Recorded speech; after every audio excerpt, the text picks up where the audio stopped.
Look at me. Sure. Look at me. Sure. I'm the captain now. Hey, good morning, good afternoon, good evening, everybody. It is Monday. Just another manic Monday. Oh, just as the Bengals sang, we are here, we are live, we are on another Maritime Monday. How are we all doing? So, just some few random comments here before we get going. I don't even know which random comment to start on. First of all, the hat. I'm glad that the hat doesn't show as bad as it is. It's like literally covered with dog hair because the dogs apparently I left it somewhere within dog reach, and they one of them, judging by all the white hair all over it, I'm guessing it was Yoda. Yoda seems to have carried it off somewhere and then slept on it all day. Just little short-haired dogs, those hairs just like impale the wool, and I spent like an hour trying to get as much hair out of this stupid hat as possible. But we're good. That's the first thing. Second thing, random. We're coming up on the 1 year anniversary of the Johnny Depp judgment. So I think it's time to pay homage. Oh, here we go. Pay homage to the trial with the official Johnny Depp mega pint legal vices pimp cup. We haven't come on, background. I have to put it right in front of my face because of the stupid background. But yeah, it's the official Johnny Depp mega pint legal vices pimp cup, full of Dr. Pepper, which leads us into the third, I guess, random comment. You know how when you just like perfectly chill something, I mean, just to the point it's almost ice cold, and you're just so looking forward to getting it, pouring it in a glass, and just taking an ice cold drink of something really refreshing and ice cold. Well, I guess I had this in this Dr. Pepper Zero in the freezer about a minute longer than that point. Because it did one of those chemical things where it's perfectly liquidy, then you pop the top, and then somehow something happens inside of it, and then it just turns to slush. So I'm kind of waiting for it to melt. I think we got most of it out of the glass, but yeah, so that was a bit of a panic. And round two is well and truly iced up here.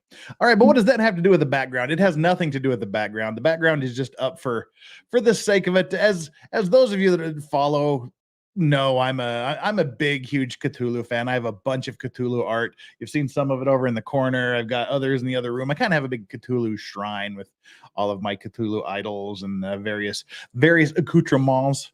But yeah, I got a new addition to the Cthulhu collection, and it, Cthulhu is supposed to live in the depths of the ocean in Riley, but it's relatively maritime related.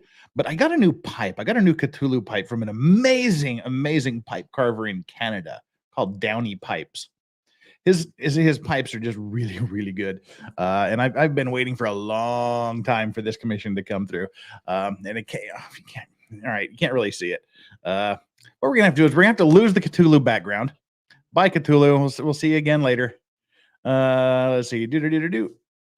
Where do we go? Where's the background? Aha, here we are. And you can go away, and we'll just. Well, that's actually the.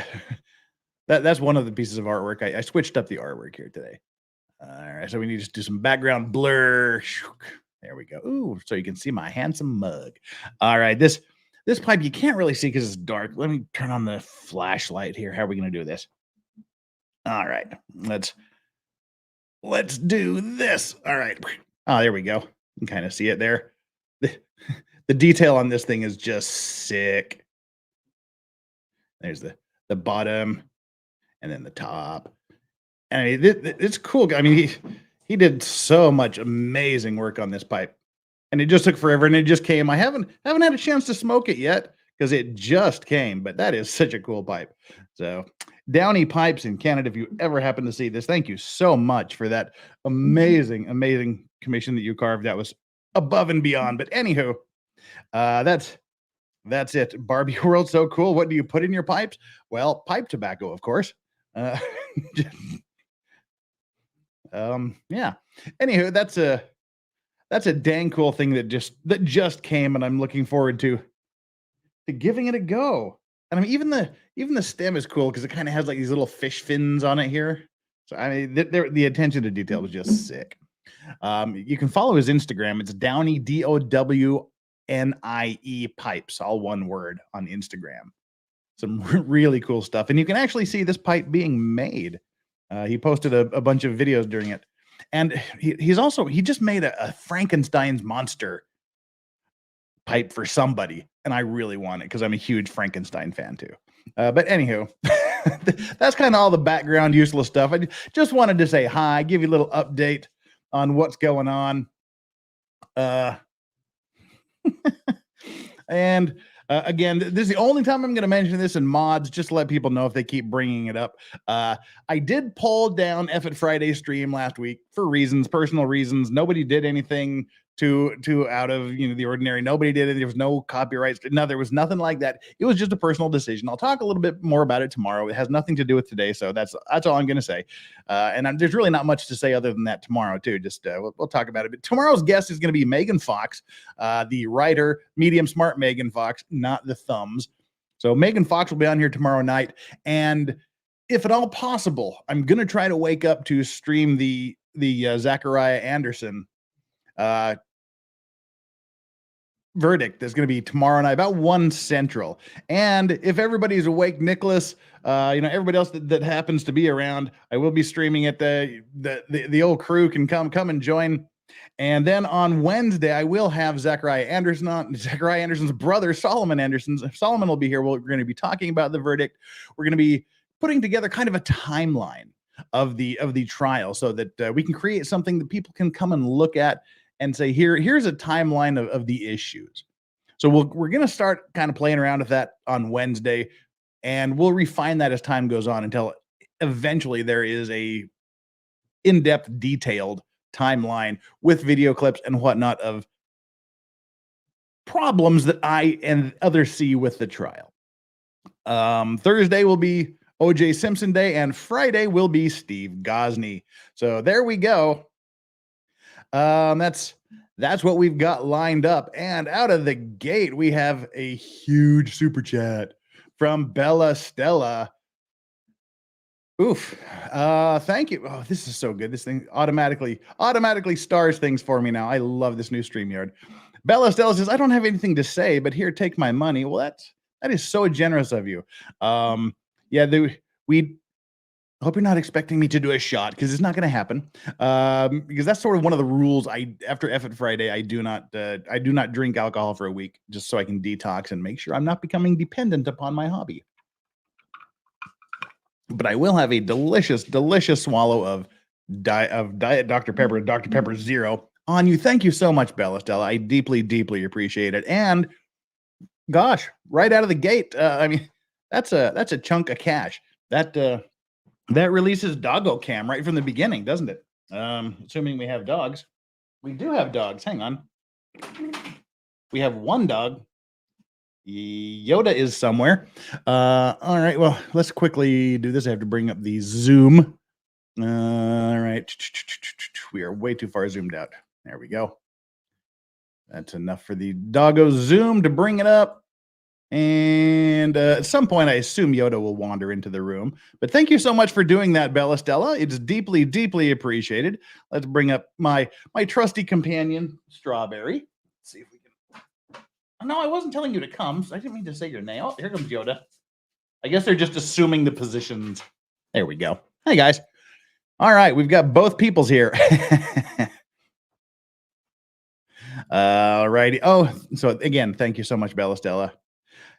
And Ike bringing the $50 super chat. Thank you so much again. Super excited for this week's Maritime Monday. Had an interest in this disaster growing up in Australia. Have a family friend who was a radio officer on A&L ships and briefly served under Captain Pelk, who was in this disaster. Didn't say nice things about him.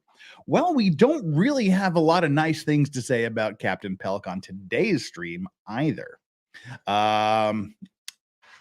Yeah, well, we won't get into too many spoilers, but what we're going to do a lot of stuff today.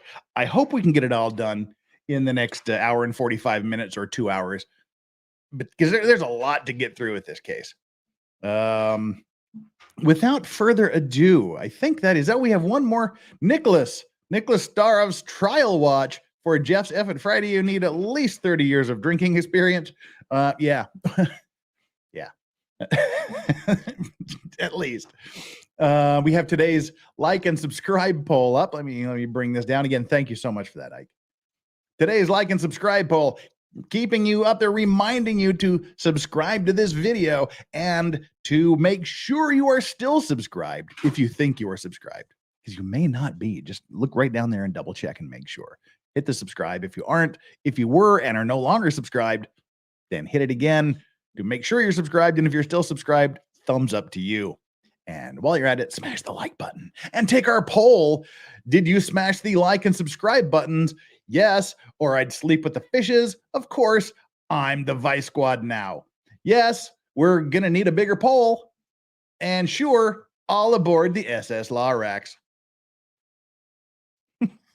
Don't know why I put that last one on there, but I did. Right. Okay. Toodly Pip, loving the hat, Jeff. Well, this is the I believe we've worn this hat since day one of Maritime Monday, haven't we? We're up into the 30s. This is 32 or 33rd episode, something like that, 32nd or 33rd episode. I believe we've worn this since day one. It is a Polish fisherman's cap. It's a fishing boat captain's hat from Poland. Sterkowski is the name of the manufacturer in Warsaw, Poland. And we have one more. I was just getting ready to dive into it. And Flux, and we got two more. Flux and American Dreamer have both thrown $5 super chats at me. Flux, oh my lord. And so was Marv White. Why not? All right. Oh my god, it keep coming. That's what she said. Mocha Dick Poon, XOXO, fully adjustable, blow for freedom. And as always, pants are prison. Hi, Jeff. If I told you, you're my favorite. You're my favorite too, Flux. You rock. And it was so awesome to hang out with you and Mrs. Flux over the weekend. You guys rock. American Dreamer Dog Hair Remover Brush Fund. Right here.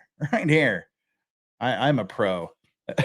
But I do need a new one because they kind of ate that one too. Thank you so much for that, American Dreamer.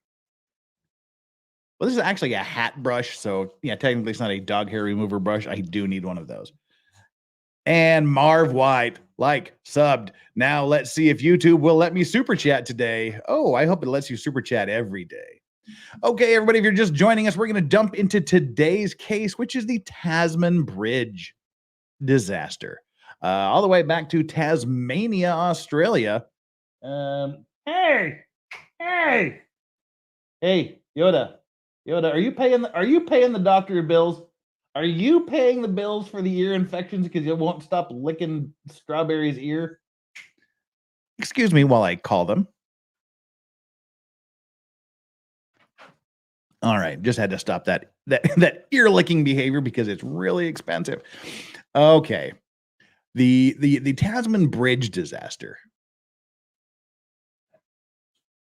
There's been very, very large and significant social impact studies done about this case. This is one of these cases where there's a bridge that links together two parts of a single city that shortened. If you were to go around before the bridge was built to get from this side of the river to the other side of the river, you had to take one of the fairly infrequent ferries, or you had to drive about 90 minutes up to the next bridge and down. So this accident ended up splitting a city in half and causing some amazing economic and social impacts.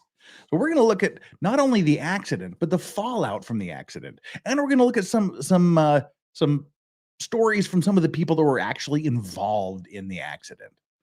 And we've been abandoned by the dogs. We'll bring the camera back up when they come back.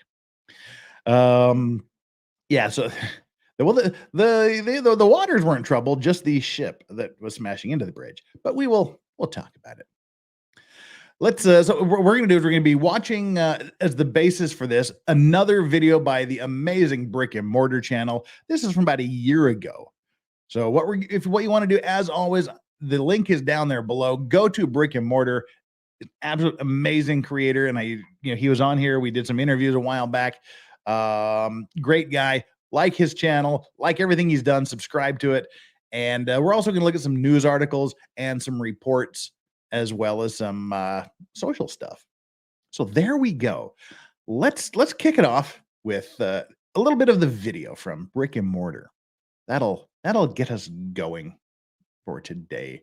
As soon as I reorder everything in the order that I want to do stuff in. All right, there we go. I have now done that. Just let me bring this up real quick. Share screen. Boom, here we go. Embiggen. Oh, I guess I better like that, huh? Boop. Thanks so much to Ground News for sponsoring this episode. At 9:27 p.m, January 5th, 1975, a bulk ore carrier is veering dangerously off course on the eastern side of the Derwent. Seconds later, disaster and a city divided. Wiping out 2 pylons and bringing down a 127-metre section of road, the MV Lake Illawarra is sinking fast. Above, the unthinkable is happening as cars go over and down with the ship. Yeah. And as we're driving, we just went over the apex, and then all of a sudden, darkness, but headlights coming straight towards us and then disappearing, just plunging down.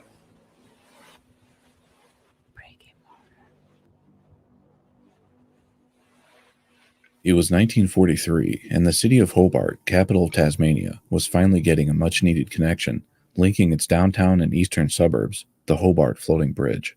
Separated by the River Derwent, the port city already had crossings much further north. But with travel by automobile becoming prevalent, the commute between each side of the city via these crossings far upriver was a 1 to 2 hour long journey. Hobart would also need the bridge to accommodate large vessels supplying crucial portside industry. The Hobart Floating Bridge was a monumental undertaking. Its unique concept intended to be an ingenious, cost-effective solution to what was, in the time period, a complex problem. After all, it was even insured as a ship by Lloyd's of London. The floating... Yeah, so this is... They put up this floating bridge. It's an interesting idea. And as I said, this floating bridge was considered a vessel for insurance purposes with Lloyd's of London, who were at the time the premier vessel insurers on planet Earth.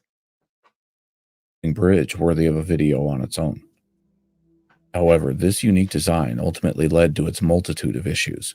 Instability plagued the structure in rough weather and tidal flows, even after adding additional moorings, and frequent raising of the channel span led to constant congestion. The Hobart Floating Bridge, as impressive as it was, from an engineering standpoint, would be deemed obsolete relatively quickly, the greater Hobart area developing just too rapidly for it to accommodate, and by 1956, design of a new, more permanent solution would be commissioned. Tasmania's Department of Public Works would bring on Monsell & Partners Limited to research and design the most suitable replacement. Researching, staying well-informed, avoiding misinformation, and even disinformation, they're crucial now more than ever. We all have our biases. Well, let's go back here just Monsell & Partners Limited see this to cool research thing, and design the most suitable.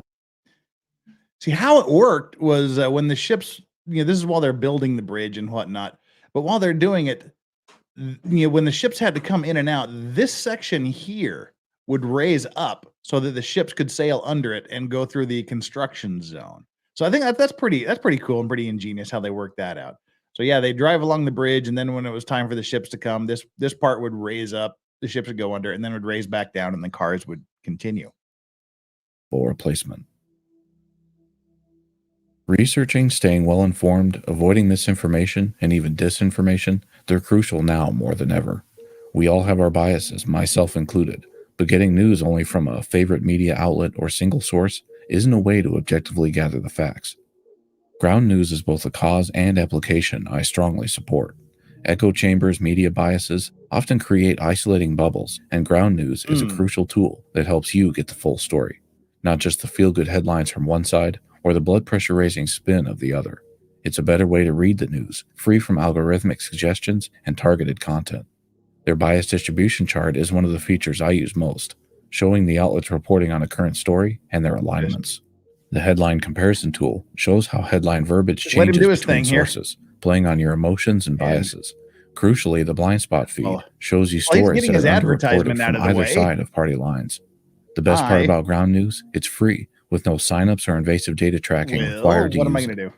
If you realize the value of proper research and creating an informed opinion, free I from wish I targeted was drunk. results, Says, hey, check lads out and lasses. Hey, Jeff, ground.news/brick. how are No we? We are signups, no great. We are subscription good, fees, and we're no just about one-time to get into the charges. disaster. Ground.news/brick. Ground.news/brick, if that's Monsell what and partners say. concluded that an elevated stationary bridge, high enough to allow unimpeded ship traffic, would be the best option. With construction beginning in May of 1960, the Tasman Bridge would be comprised of mostly pre-stressed concrete atop 10-foot wide dual columns. These columns and their piers atop some 216 steel tube piles, 54 inches in diameter. The piles driven to depths of 265 feet below the waterline into layers of stiff clay, dolerite, and basalt. At 1.42 kilometers in length, or 0.88 miles, the original four-lane design would bridge the A3 highway near the Royal Tasmanian Botanical Gardens on the west side and suburb of Montague Bay on the east. Yeah, so again, they'll show on the map here later, the Tasman Bridge saved people from having to go way off the map and then come all the way back down through this short stretch of the bridge. And it's amazing, the construction thing, but you're gonna hear one thing about this bridge that's gonna make you cringe, and you'll see where the problem lies. The Tasman would open initially to 2 lanes in August of 1964. Once construction was finalized, all 4 lanes opening 4 months later on December 23rd. The Hobart floating bridge, then taken out of service, disassembled, with the segments floated south and scuttled in Storm Bay. Of the Tasman's 22 spans total, most of which approximately 140 feet long, span 14-15 over the ship channel, would be 150 feet high, 350 feet long. Now, these are some important measurements. Keep these in mind. So it's 150 feet, 46 meters high, 350 feet across, or 107 meters across. Keep those in mind when he's talking about the size of the vessel in question in this case. The channel an approximate 100 to 115 feet deep. The piers and columns on the side of the channel itself designed to, quote, withstand the frontal impact of. Yeah, here's the part. Here's the part that just kind of makes you go, ugh. Piers and columns on the side of the channel itself designed to, quote, withstand the frontal impact of large ships.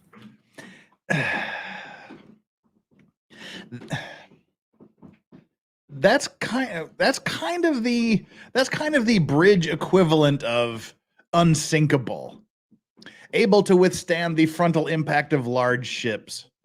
Well, the reason we're talking about this today is it is most demonstrably not able to withstand the frontal impact of a large ship. Yeah, so there's the problem. Yoda, why are you eating the side of your bed, you goof? Sorry, we're being distracted by dogs here today. All right, here we go. This main span and channel offset slightly to the east, necessitated by the flow of the river. The Tasman Bridge proved crucial from day one. A lifeline relied upon heavily, making Hobart feel more unified than ever. The suburban developments on the east side of the Derwent rising in popularity from that point forward. Laid down and launched in 1958 by BHP out of Whyalla in South Australia, the SS Lake Illawarra, under Australian flag, was a handy-size bulk ore carrier. Owned and operated by the Australian National Line, and with a crew of 42, the vessel would be roughly 140 meters in length, 18 meters in width or beam. Yeah, remember that gap between the two pillars in the shipping lane being 107 meters? Well, the length of this ship is longer than that. That comes into play here. A draft of 9.57 meters, a gross weight of 7,274 tons, a dead weight of 10,380 tons, and a top speed of roughly 13 knots. Some keen-eyed viewers may have noticed the similarities between the Lake Illawarra and the Summit Venture.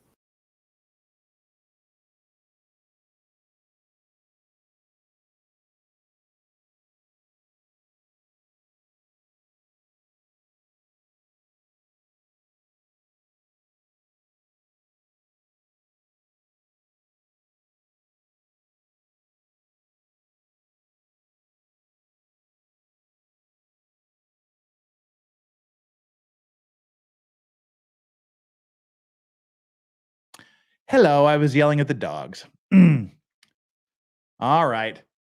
If you want me to go back and tell you what I just told the dogs, yeah. Well, all right. I guess I'll share the information with you too. Why not? It wouldn't be a Monday without me doing that now, would it? All right. What I was saying before I was so rudely interrupted by you people telling me you can't hear me. What I was saying is you may recall the Summit Venture. The Summit Venture was the vessel that hit the Skyway Bridge in Florida, I think, which may have been the very, very first formal Maritime Monday show we ever did. So yeah, they're not exactly the same, but you can see they're basically the same design. Ore ships, there's not a lot of difference between the way they're constructed. There's just a little bit of a size difference. So we're kind of going full circle here. Essentially the same kind of vessel that did the Skyway Bridge is gonna do this bridge here too. Oh, interesting. It's Trenton says, I drove over the new Skyway Bridge this weekend. Cool. And while we're here, Ian Max says, and thank you so much for that super chat. And aside regarding bridges, your favorite type of bridge? Probably the bridge on my guitar, but no, I've got a lovely little suspension bridge outside my window right over here. So I like that bridge. A 90-minute detour. Nope, not having that time for cannibalism. Well, stand by for the social structure. There's probably no cannibalism involved, but we'll see where it goes. But anyway, yeah, so there we go. The Skyway Bridge and this bridge share the distinction of being struck by two very similar vessels. The slightly larger bulk cargo ship that struck Tampa's Sunshine Skyway Bridge in 1980. I'll have a link to that video in description if you're interested. These bulk ore carriers often haul dry powder or grain-like cargoes for many different industries. In summer of 1975, the Lake Illawarra was underway, with a load of zinc ore concentrate totaling around 10,000 tons and a crew of 42. En route from Port Pirie, South Australia, bound for the Electrolytic Zinc Company in the Hobart port. The vessel was due to arrive in Hobart on the evening of January 5th. Ship pilot Digby Longhurst. There's a good view. So if before this bridge was built, if you wanted to go from here over to here, you had to drive all the way up to here, cross that bridge, then drive all the way down over to here. So that's a hell of a long drive. And this bridge was a 4-minute crossing until the events we're talking about now. But you can see already the inconvenience that's going to be caused by the bridge being struck by this ship. Would have been the local guide to come aboard and man the con as the Lake Illawarra transited the channel that night. Captain B.J. Pelk, though, the vessel's longtime master, had an exemption that allowed him to navigate these waters under his own command. It was an era in Australia when these... Okay, now we're starting to get into some of the problems. And he'll talk about it a bit here. But essentially, you had to have a pilot to take you up the river past this bridge and up to where you needed to go. But if you had been in the area, if you had sailed through that area, I believe it was within the past 2 years, you had an exemption from mandatory pilotage, which would let you take the vessel up the river without a pilot on board. He had this exemption. And he's going to be talking here a little bit about these exemptions and the problems with them. These exemptions were easily attainable. The practice also saved owners and operators a bit of time and money. The seas were relatively calm on that Sunday evening. Slight fog and a rainy mist blanketed the River Derwent, the Derwent's well-known strong currents posing a further challenge that night as well. As the 140-meter-long cargo ship approached the Tasman Bridge channel, all seemed normal, the vessel traveling at a confident 8 knots, or full-ahead shipping speed. Reports conflict, but due to either inattention or otherwise lack of situational awareness, Captain Pelk had unknowingly ordered this speed while on a course leading them west of the main navigation channel. the vessel now roughly 1.3 kilometers or 0.8 miles from the bridge. He quickly ordered the helmsman bring the vessel to starboard, or simply put, turn right and point the bow more toward the east in an effort to line back up with the channel. And again, this was one of the same things that happened with the Skyway Bridge. The weather was pulling them a little bit off, whether it was the tides or the currents, the winds. And then there was also the fog where they were farther from the channel than they believed they should have. But here, they're fighting the effect of nature itself, trying to go up this river, which is knocking them a little bit off their heading. So now they've got to unscrew themselves and get everything aligned again. At this point, not yet ordering evasive maneuvers though, Pelk then ordered more steering inputs to starboard. With only 700 meters or less than half a mile between them and the bridge, the captain finally ordered the engines to full stop. That's not a good thing. As we've talked about a lot, dealing with these shipping accidents.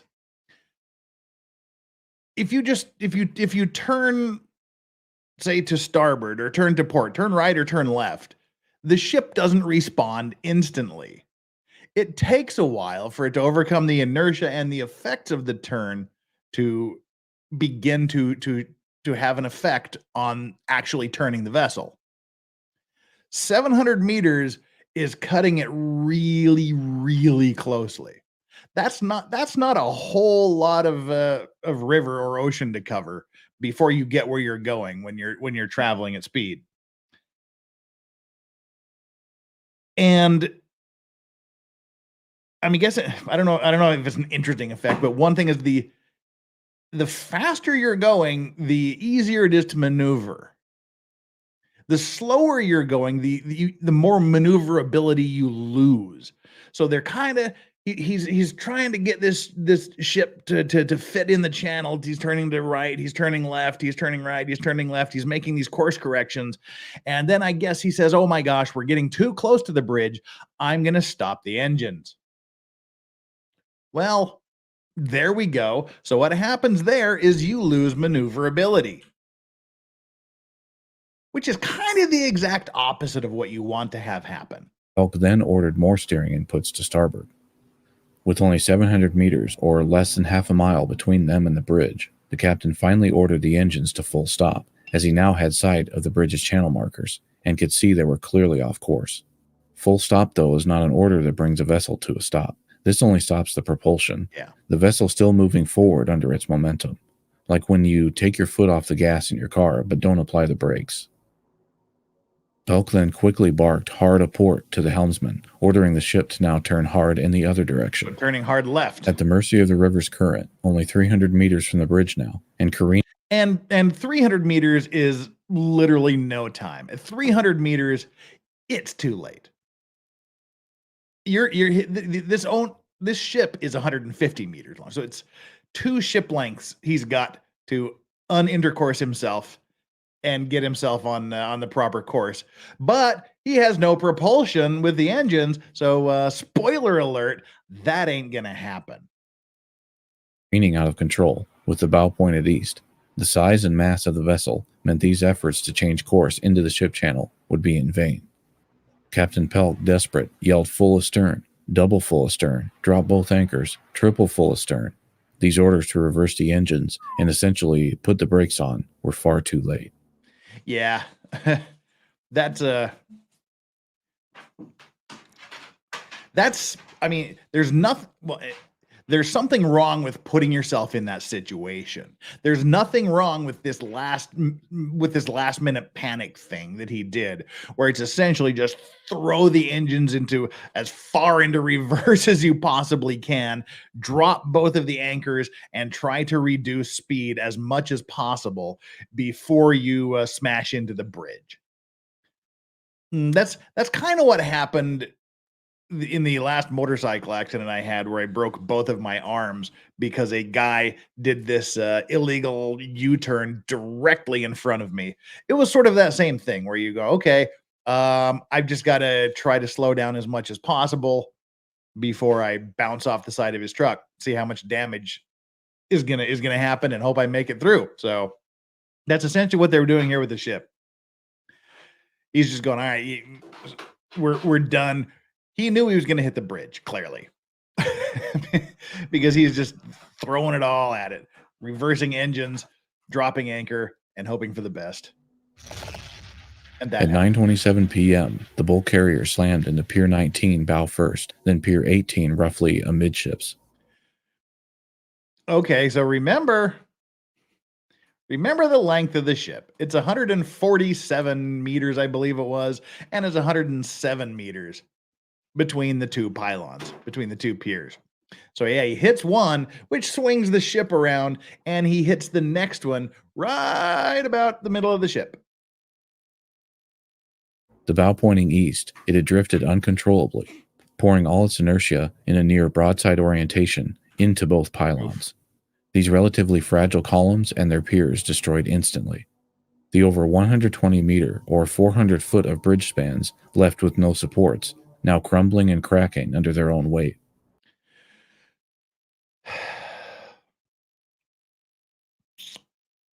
Clearly, as we mentioned a bit ago, the bridge was not, in fact, able to withstand a direct hit from a vessel.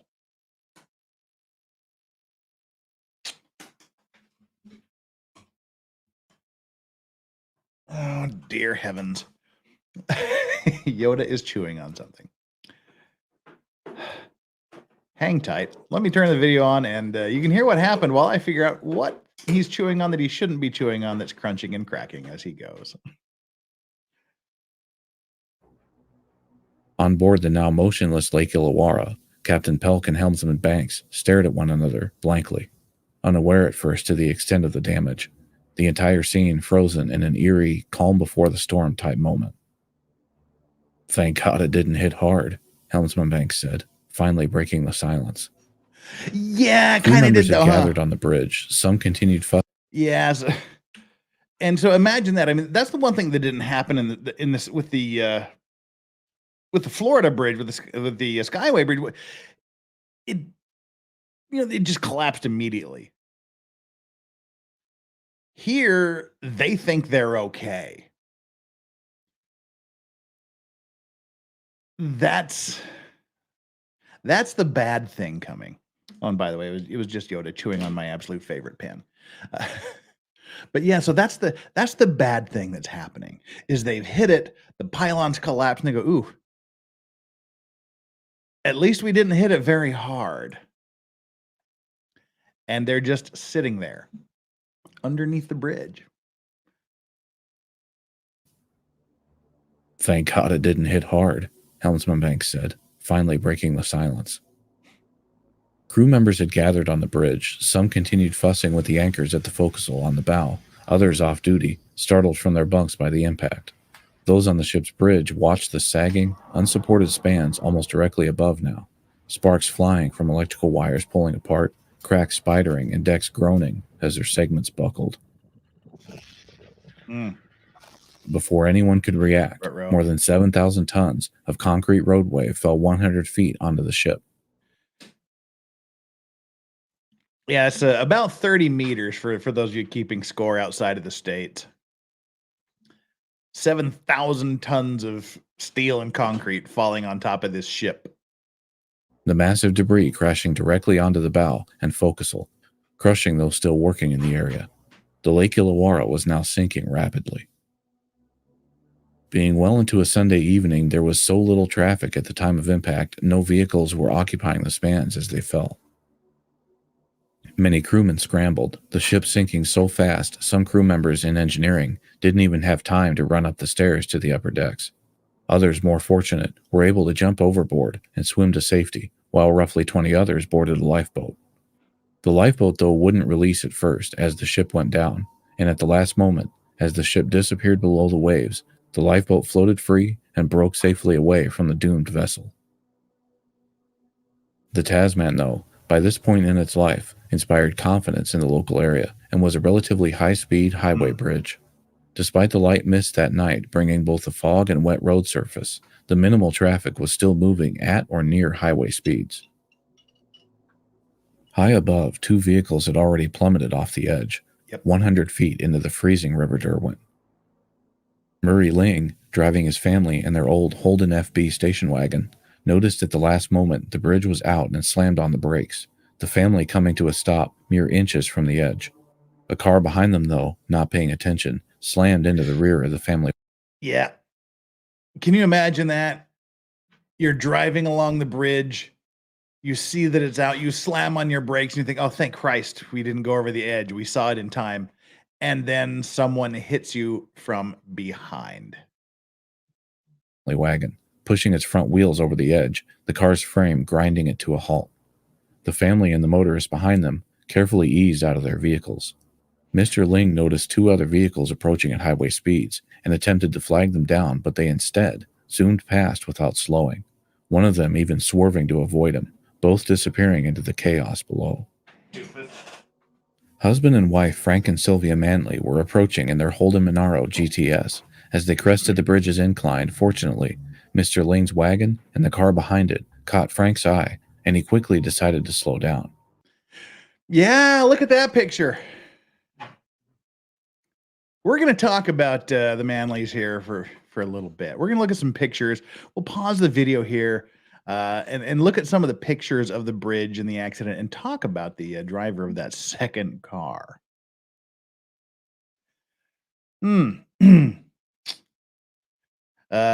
First here, Ian Mack says, would he have been better off or able to steer to ground the ship rather than hit the bridge? Well, that's an interesting question. I mean, he was loaded with ore, with zinc ore, so I mean, it wasn't a huge pollution problem. I mean, we got oil things to worry about, but I don't know. That would be a choice I wouldn't want to make. I would probably hope. I mean, he probably thought he could make it, and by the time he realized he couldn't make it, it was too late to do really anything about it. I guess that's my thought there. And Blue Varro, who's been a member for 1 month of the Clean and Sober crew.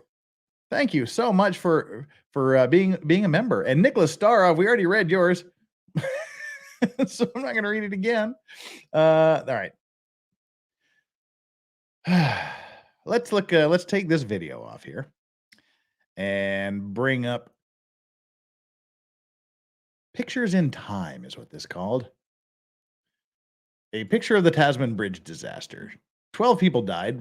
We'll talk about this a little bit later here. 12 people died when the Lake Illawarra bulk carrier struck the bridge connecting Hobart across the Derwent River in 1975. Let's remove this, and we're going to have to switch over to this view and embiggen it. All right. On the evening of January 5th, 1975, the bulk carrier Lake Illawarra was traveling up the Derwent River in Hobart on its way to deliver zinc ore.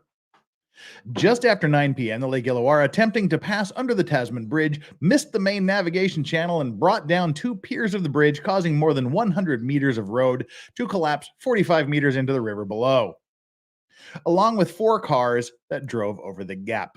5 people in the cars died, as well as 7 crew members on the ship, which was struck by the falling masonry and sank within minutes.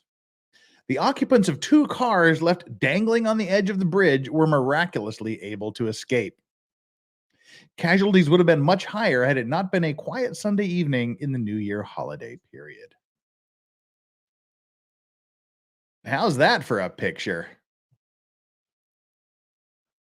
This station wagon, this is the guy that had stopped and then was hit from behind and knocked him almost over the bridge. Yeah, I mean, just look at, I've been looking at these pictures for a couple of days now, just thinking, wouldn't you just shit yourself? I mean, honestly, you're sitting in this is a cartoon thing. This is something that only happens in the action movies where you're just dangling over the edge, your front tire's off, and it's on the balancing point like this, and everybody's like, don't move. That only happens in comedies and horror films or action movies. But this happened to these people in real life. They're literally there balancing on the edge of this precipice. The destruction of part of the bridge left Hobart split in two, with residents on the eastern shore cut off from the main part of the city, including most of Hobart's hospitals, shopping districts, schools, and government services. Large numbers of people needed to cross the bridge daily to get to work. And this is people that are waiting here to take ferries after the bridge collapsed.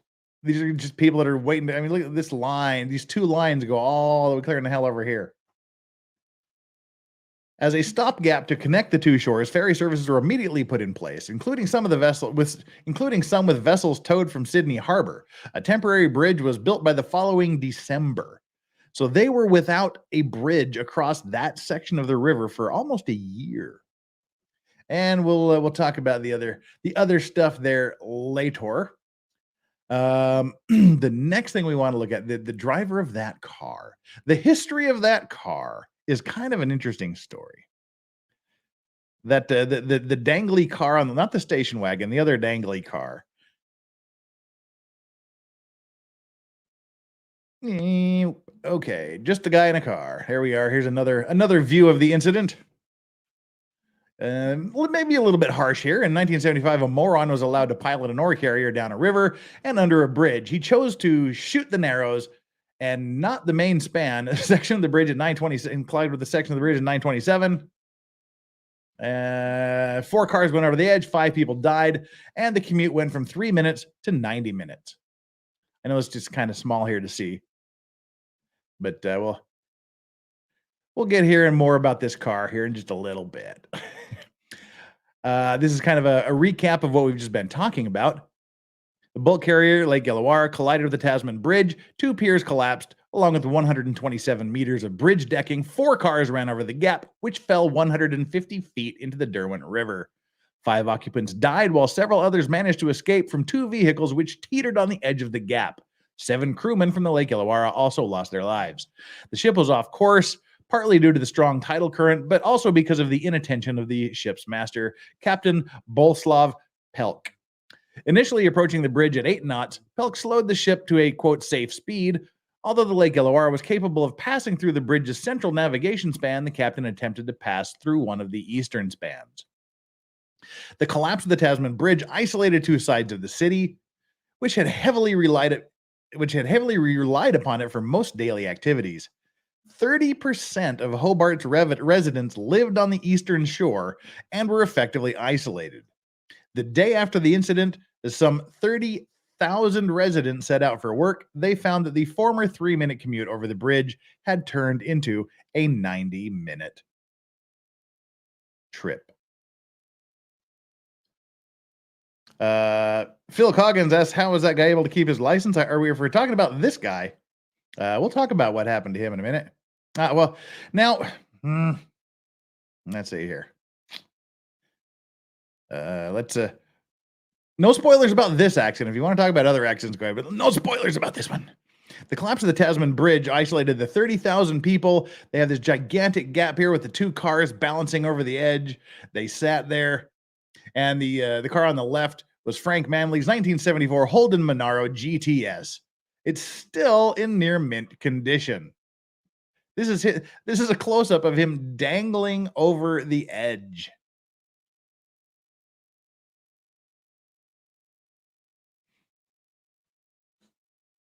I mean, that's yeah. There we go. Here's a color picture. And here's this is him talking. This is the driver of the vehicle. As we approached, it was a foggy night. There was no lights on the bridge at the time.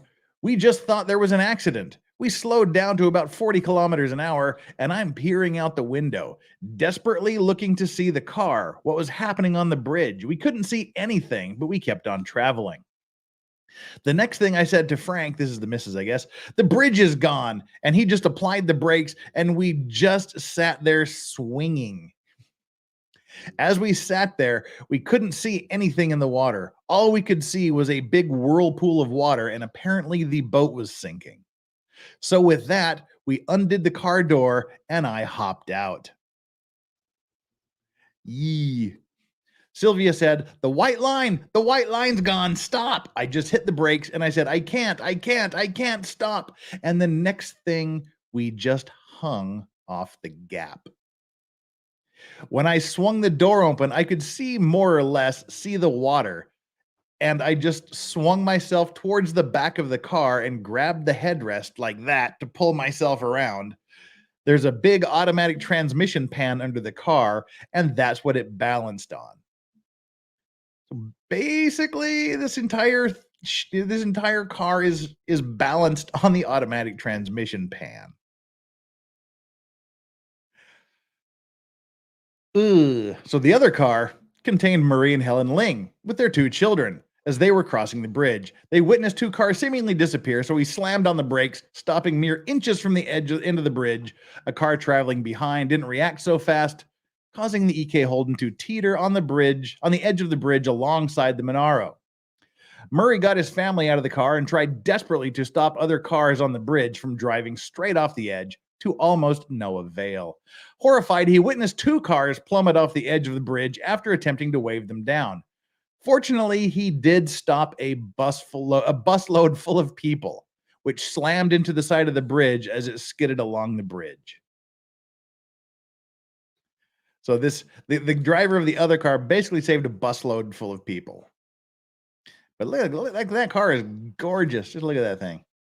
Following the incident, Frank Manley used the Monaro for daily driving, but he always knew it was no ordinary car. He vowed never to take it out of Tasmania, and over time, it became an icon of Tasmanian motoring. He left it in storage for a number of years and brought it out only for special occasions, such as the 40th anniversary of the disaster in 2015. It now resides in the National Automobile Museum of Tasmania, where it sits proudly, unrestored, and in mint factory condition under a giant poster retelling its story. That's a pretty dang cool story about this car dangling over the edge of the bridge.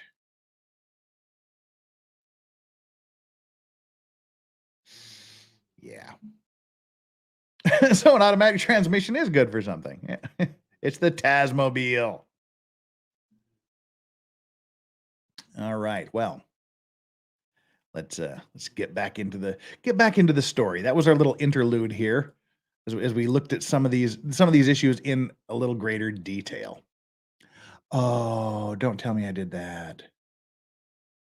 Oh, good. I thought I closed the damn window. Gave me a heart attack. Then Sylvia noticed the bridge was out altogether and yelled out. Frank stomped on the brakes at the last moment, the car's momentum nearly taking it over the edge, when miraculously, the automatic transmission casing caught the edge as the front wheels went over, and this brought the vehicle to a stop, balancing precariously on the transmission. Frank and Sylvia able to carefully exit the vehicle and get to safety as well. Then the wife said, put it in reverse, put it in reverse. I said, stuff reverse, bloody well get out. There were multiple small vessels and a local ferry on site immediately, pulling as many survivors out of the water as they could. Several would be pulled to safety, including the lifeboat. Captain Pelk was among those aboard and rescued. In total, 12 souls were lost, 5 amongst the 4 cars that fell, and 7 crew members of the Lake Illawarra. Dive teams would immediately get to work searching for victims in the sunken vessel and stricken vehicles now lost in the river. It was a dangerous and painstaking task. The River Derwent up to 35 meters, or 115 feet deep. All but 1 victim would eventually be recovered. We've had the city of Hobart, Hobart, from the beginning, in addition Sam, to being devastated, was right also now divided once again. The ballooning suburbs stretched across the east side relied solely on Hobart's west portion for all industrial employment and even emergency medical services. Local passenger ferries would be reinstated in the meantime, but these were quickly overwhelmed. Queues of passengers conducting business and trying to go to work, waiting for hours. Local officials noted that the bridge was dangerously unstable. The other glaring issue that could no longer be ignored, a road system with so little redundancy and poor planning that one incident could bring an entire metropolitan area and nearly all its commerce to a complete halt. Another major concern was expectant mothers who relied completely on facilities to the west. You had to time your labor very well so that you didn't need to deliver during the changeover. Mm-hmm. The Lake Illawarra was in an upright position on the river bottom but at depths of 100 feet plus was not obstructing the ship channel. The ship was, however, inadvertently integrated into the remaining Eastern Bridge's foundation now, I like removing that. the vessel completely. I do like how Brick and Mortar put that. Inadvertently integrated into the bridge structure. Which basically, yeah, it sort of became attached to the bridge under the ocean, and removing the bits and pieces would probably bring the rest of the bridge down. Into the remaining Eastern Bridge's foundation now. Removing the vessel completely would risk bringing portions of the bridge down. It was decided the Lake Illawarra would remain in this state, the oil removed, and 10,000 tons of zinc ore, reportedly, safely sealed in the cargo holds. Tasmania, with federal funding, would ultimately rebuild the bridge, restoring what was left still standing and adding a fifth lane in the process. After a months-long investigation of bridge debris, the stability of the sunken bulk carrier, and traffic needs in the area, construction would be completed in October of 1977. Only one pier of the two destroyed would be rebuilt. See, this is kind of the cool thing. They only put one pier back. The vessel and debris below cited as preventing construction atop it. The longer span instead reinforced, and more resilient fenders would be added to the main channel piers. So they have that one little gap that's still there. And that's a reminder to every ship that ever passes through that area. All they have to do is take a look at that little gap there where one of the pillars used to be, where one of the piers used to be. And that would put your mind in a good place to be careful. Sensors were installed to give real-time condition updates to all vessels nearby, such as river currents, tidal flows, wind speeds, and local ship traffic. Large vessels would now require both a local pilot and tug, the tug necessary to aid in steering through the channel.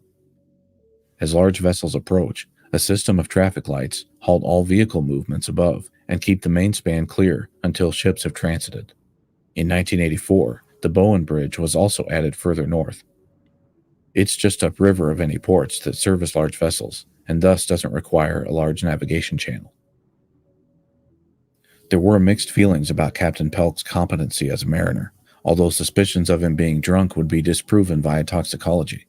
Okay, we're gonna pause this here again to talk a little more about what's happened, and kind of the impact that the lack of this bridge had on things. So let's take this out of the way. Oh, we're 1 hour into this. We're doing way better than I thought we would. We've got some dog butt there. Oh, by the way, welcome to the Meme Copium Raiders that are here. Don't forget to like and subscribe. It's perfect timing for the 1 hour, the halfway mark, probably a little more than a halfway today. Grift. So hit the like and subscribe button. That's all I'm going to ask for. Y'all know what to do. Again, stay subscribed. If you're not, please do. If you have, just double check to make sure you are. We've got 430 people here. And any of you that haven't subscribed, I'd love to have you. We're going to be doing some fun stuff. Again, as I mentioned, Megan Fox tomorrow, probably the Zachariah Anderson sentencing. Wednesday will be Zachariah Anderson's brother, Solomon Anderson. Thursday will be O.J. Simpson. Friday will be Steve Gosney. That's what we've got coming up the rest of the week. And take our poll. He said, we've got 424 people here, 340 likes, and 331 votes. So for the first time ever, we have fewer votes than we have likes. As usually we have more votes than we do likes. So hit that like button. 80 of you haven't done your job at least. So get down there, hit that like button, hit the subscribe, and take the poll. How are we doing on the poll so far? 17% of you said you hit it. Of course, you are the Vice Squad now. 22% of you said yes. We're going to need a bigger poll. 29% of you said sure, all aboard the SS Lorax. And 32% of you said yes, or I'd sleep with the fishes. Right. So now we all know where we stand. That's the like and subscribe poll update. We'll get the final results here at the end of the show. Last time I'm going to mention it for the next few seconds. Hit the like, hit the subscribe. And let's pull up this article here. We want the Tasman Bridge disaster 40 years on. This is a very interesting take here, it's very, very accurate. By the time they realized they were horribly off course, It was horribly too late. I like that. One man is, and we're going to go back to remember we were talking about how Captain Pelk had an exemption from having a pilot on board. This is what we're going to talk a little bit about now. One man has spent 40 years haunted by the thought that the disaster could have been averted. At 9:27 p.m. on January 5th, 1975, maritime pilot Digby Longhurst was asleep in bed. His job was to board ships and guide them safely into port, using his knowledge of the vessel's capabilities, the river currents, and variable weather conditions. But that night, the captain of the ill-fated carrier had been granted an exemption from carrying a pilot, which under the rules of the day, and guess what? They changed those rules right after the accident. But at the time, immediately prior to the accident, this was allowed. And why was this allowed?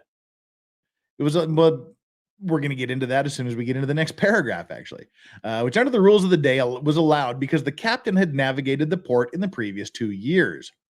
The reason that you have an exemption in the first place is for the ship owner to be able to save money because he didn't have to pay for a pilot. Yeah, there we go. Let's give them exemptions so that they can save money. What are we going to exempt them from? Having someone who is intimately familiar with the river, the surroundings, and the currents, the weather conditions, and all of that. Let's get those people that are really highly qualified. Let's let them sleep. So you don't have to pay the pilot. It's a money saver. Also, the more ports, this is a problem here too. The more ports the captain had exemptions for and his seniority grew, the chances of him being promoted to master were stronger in those days. Visit more ports, get more exemptions, save the company more money, get more experience, and get promoted. Yep. Gee, you're so experienced because you've been in all these ports that you can sail them yourself, and we don't need to get the local safety guys to do it for you. So you get a promotion. Mr. Longhurst has been haunted by whether history would have been different if a pilot was on the ship. More than likely, the incident would not have occurred, he said. I would say probably it's by any pilot. I'm not stressing for me as a duty pilot, but if there'd been a pilot on board, the incident would not have occurred.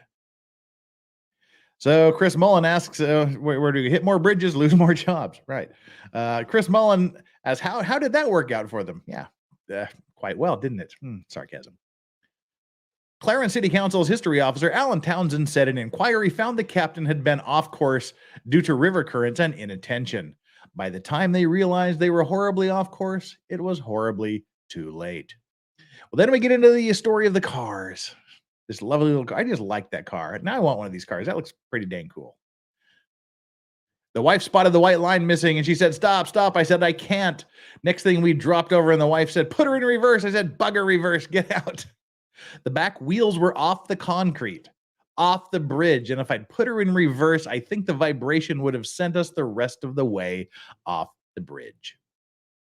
The brother-in-law and the daughter, they were in the back seat and they were the first out on the bridge, and they went up the bridge waving their arms trying to stop vehicles. As the car teetered over the edge of the collapsed bridge, they managed to escape. All you could see looking down was a big black whirlpool, he said. The car, which he still drives, hung over the edge for 2 days. The car was like a seesaw. It was up and down, he said.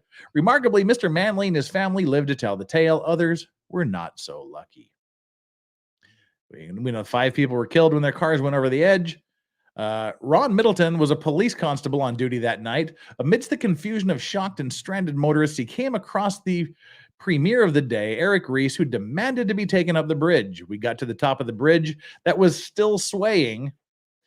Wasn't as much, but it was still swaying slightly. And he looked at it and he turned around and he said, what am I going to do? Now, here's some of the effects of missing this bridge and basically making 30,000 people drive 90 minutes to schools, jobs, hospitals, etc. Rex Cox from the Maritime Museum said the final course of action made sense. They were going to rebuild the bridge, and it took 2.5 years to rebuild it. You can see that it was the most sensible solution in the end, simply to leave the ship on the riverbed and build around it. The wreck had been investigated by Navy divers last year, and it was mapped out. You can see the map here. This is like kind of a cool little 3D rendering of the ship at the bottom. My concern is this still has about 10,000 tons of zinc concentrate in its hulls. The cargo is still there intact. All traffic across the bridge is stopped while vessels are passing under. That makes a lot of sense now. And all vessels are now piloted, and larger vessels have tugs escorting them. So yeah, after this accident, they said, well, gee, maybe we should actually not give the captains exemptions anymore.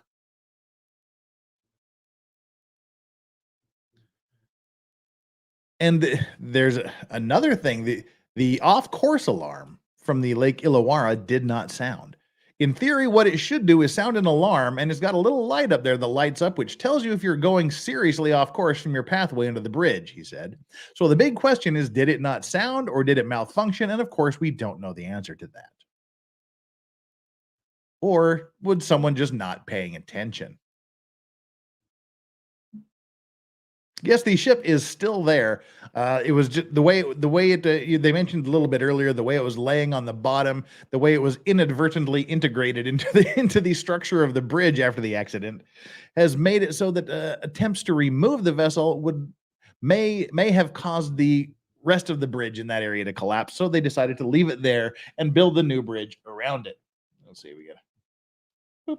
You can watch Strawberry lick the floor. All right. And Ike, again, thank you so much for the super chat. In response to Ian Mack, Captain Pelk was notorious for not maintaining control of his ship. A few years before, he managed to get most of his mooring cables tangled in his ship's propellers in Whyalla. Yeah, you don't want to get your mooring cables tangled in your propellers. That costs a lot of money to fix. Oops. Huge ass, thank you so much. The automatic transmission is good for something. We read that again earlier, but we have to read it again because it falls in line with Ian Mack saying he was saved by the tranny's mission. Yes, he was saved by the car's tranny. Flux, wait, what am I supposed to do with the like? Smash it, Flux. Smash the like. There. See, she made me do it. I didn't want to say it, but she made me do it. So there you go. Oof.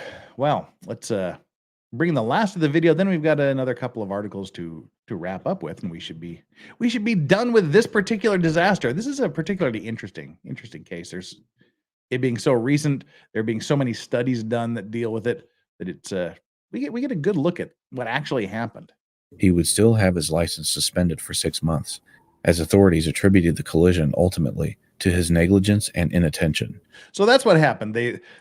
Captain Pelt got his license suspended for 6 months. 12 people died. I believe it was $44 million to to deal with the damage to the bridge. Ship sunk, so that's a good $30-40 million. 6 months. The initial navigation errors combined with lacking or incorrect response to resolve the situation quickly. The crew was also criticized for sending no warning down to the engineers below decks. Yeah, how's that? They didn't tell the engineers in the engine room that the ship was sinking.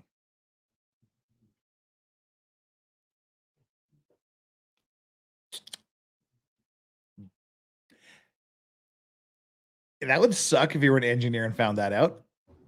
However, some investigators felt the opposite about the captain. Sir John Spicer, chairman of the Court of Marine Inquiry, said, "There was no evidence to show that Captain Pelk had been an incompetent master, other than through his actions, which led to the collapse of the bridge.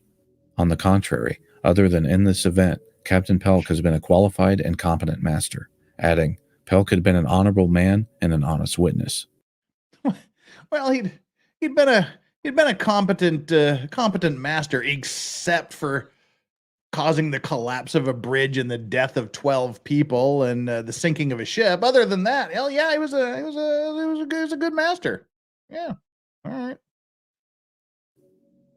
From everything I've gathered, it's also clear that at the time there was no system of buoy markers as a guide along the ship channel, only what I've seen referred to as bridge markers, likely markings or lights directly on the bridge itself. the Clarence City Council is holding an exhibition to mark the anniversary. Well, Alan, tell us what we're looking at here, the off-course alarm from the Lake Illawarra. Yeah, that's what we were just talking about. In theory, what it should do is sound an alarm, and it's got a little light here, the lights are, which tells you if you're going seriously off course from your pathway under the bridge. So the big question is, did it not sound or did it malfunction? And of course, we don't know the answer to that. Pelk made public his intentions to return to seafaring. After his suspension, though, his employer, Australian National Line, retired him from service anyhow. Yeah, good. Dr. Thomas Elvett Jones, a medical practitioner from the UK, had lived in Tasmania with his wife and 3 children since 1965. Dr. Jones' wife, suffering a stroke in late 1974, was a long-term patient at Royal Hobart Hospital. His commute from their family home in an Eastside suburb took him across the Tasman Bridge regularly. Dr. Jones was on his way home after visiting her Sunday evening, January 5th, 1975. He was among those motorists to drive off the edge that fateful night. After more than 40 years, the magistrate's court finally closing the case attributing his death officially to the collapse. Dr. Jones was the only motorist to go over the edge that night, never to be recovered.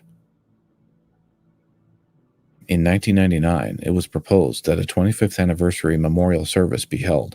Since then, multiple memorials have also been unveiled, a plaque in Queen's Domain on the west side, and a very poignant sculpture near the Montague Bay Reserve on the east. These are the people that died in the accident.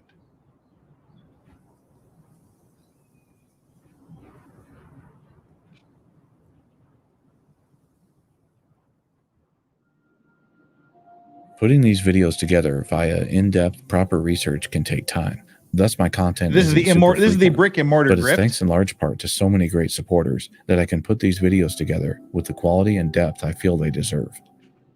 And a special thanks goes out to those top-tier supporters: Alex W., Andrew M., Jenny E., Jeremy H., Kenneth P., Nathan F., Paul R., and Zachary D. Thanks so much for watching, everyone, and don't forget, your safety is crucial.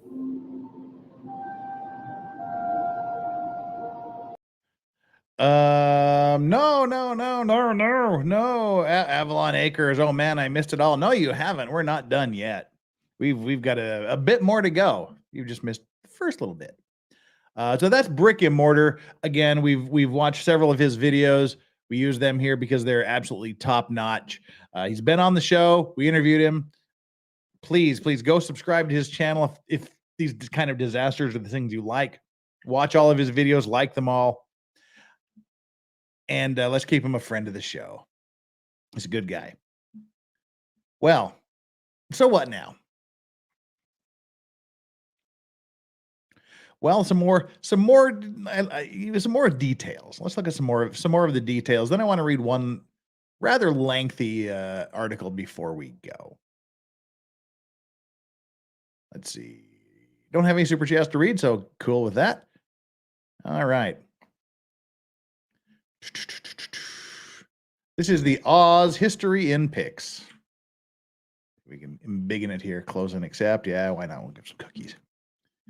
Let's see. Get to the part where we're not seriously overlapping. Again, it's the Manleys, Frank and Sylvia Manley, and their new Monaro would feature in newspapers throughout the world as it dangled over the edge of the concrete precipice. More to the story. As we approached, it was a foggy night. There were no lights on the bridge at the time. We just thought there was an accident. We slowed down to about 40 kilometers. The bridge is gone. So she opened the car door and hopped out. One of the motor vehicles, one was salvaged on 7 January, the other on 10 January, while a third was discovered buried under rubble on January 8th. Yeah, there's one of the cars that plummeted the 45 meters, or the roughly 100 and however many feet to the water. At the Marine Court of Inquiry, Captain Pelk was found to have not handled the ship in a proper and seaman-like manner, and his certificate was suspended for 6 months. Now, this is interesting.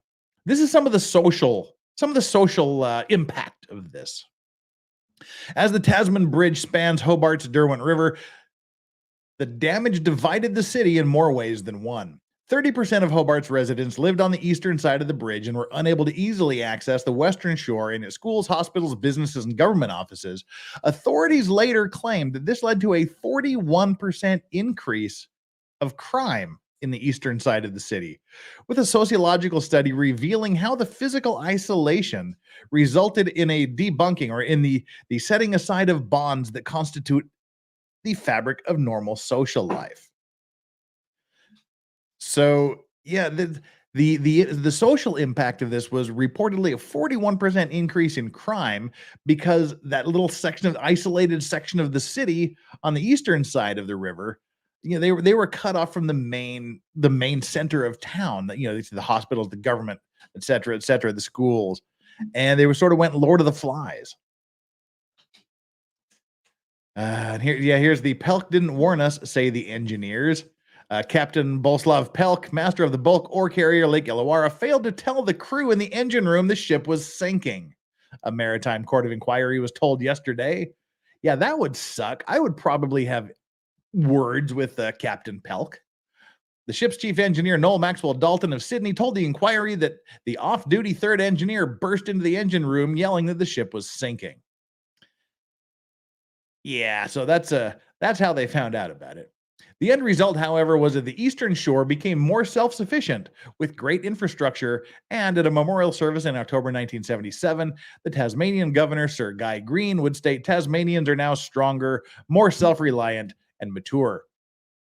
A temporary two-lane bridge was opened a year after the disaster until the Tasman Bridge was reopened on October 8, 1977.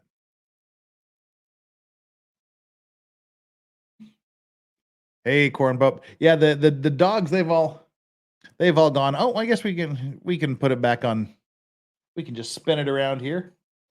Strawberry decided to go out and sit on the veranda. Boop. There we go. There we go. We can watch Strawberry while we read this last article.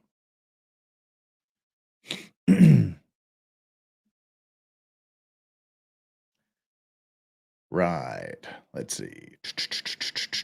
Reading through the chats here. Rose, you're not being nice. You're not being nice, Rose.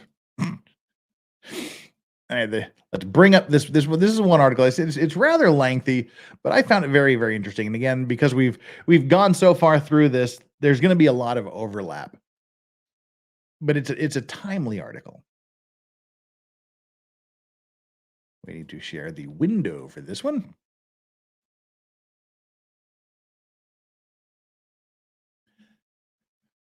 All right, this is Tragic Sunday, again with the car pictures.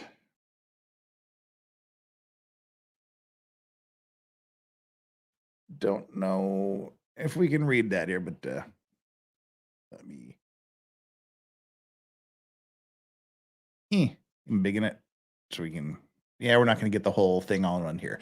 The icy Derwent River claimed 12 lives when a ship rammed Hobart's Tasman Bridge.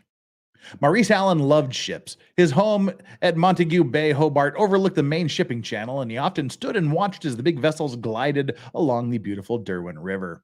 Shortly after 9 p.m. on Sunday, January 5, 1975, he heard the sound of ship's engines. Glancing out his window, he noted the familiar silhouette of an old favorite of his, the 11,200-ton Lake Illawarra, a ship he used to work on.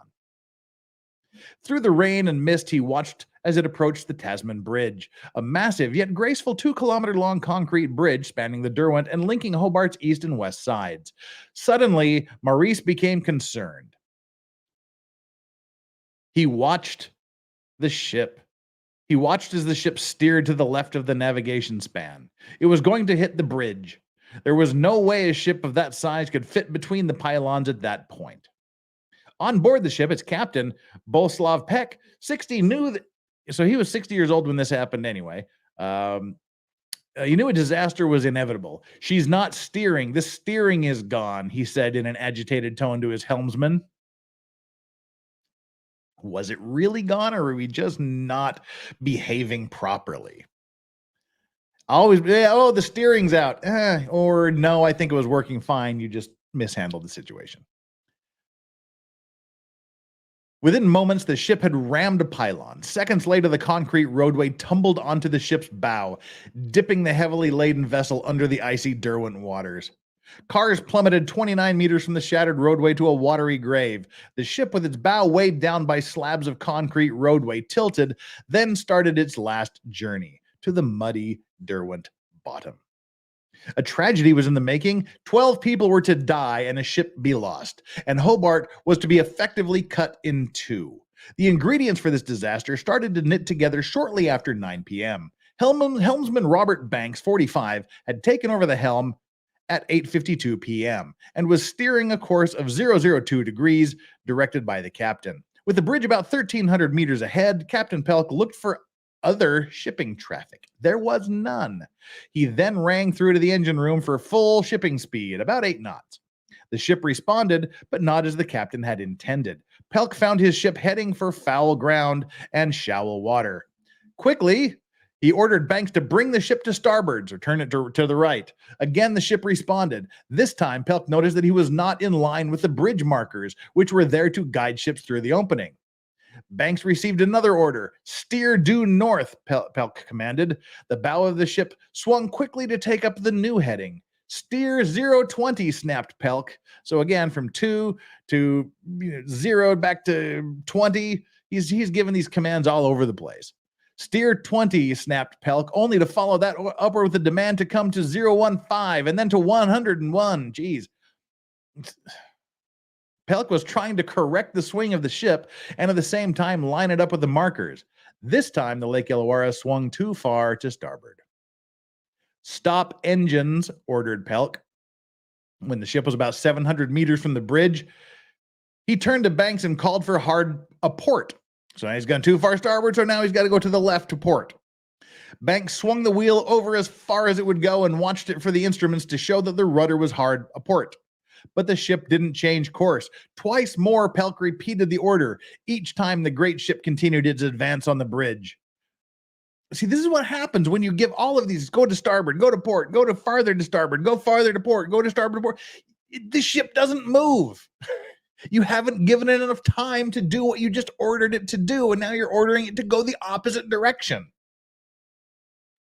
He's trying to save it, but he's not giving it enough time to save itself. They're now less than 300 meters to the bridge. Pelk immediately rang through to the engine room and ordered full astern. Water foamed at the ship's stern as mighty propellers turned and tried to halt the mammoth's advance. Double full astern. A double dog dare ya. Double full astern. Drop both anchors, ordered Pelk, only to follow that with a triple full astern. But the fate of the Lake Illawarra had been sealed. It had only minutes left to live. Shipwright Graham Kemp, 28, got the order from his captain to drop both anchors. He sprinted to the forecastle and dropped the port anchor. The forecastle's the front of the ship. At the stage, the increased reverse thrust of the pillars bit into the Lake Illawarra's forward motion. A giant force was now pulling the ship backwards, but the effect was disastrous. Responding to being drawn in two directions at once, that's a thing, by the way. You drop an anchor. If you drop the port side anchor and you're going full astern, it's going to pull you. All right, how are we going to do this here? You drop the anchor and you're anchored here and you're going full astern. That is going to pull you around this way. You're going to swing around that anchor chain if you're not dragging the anchor chain. So it's not going the way he thought it would go when he did this.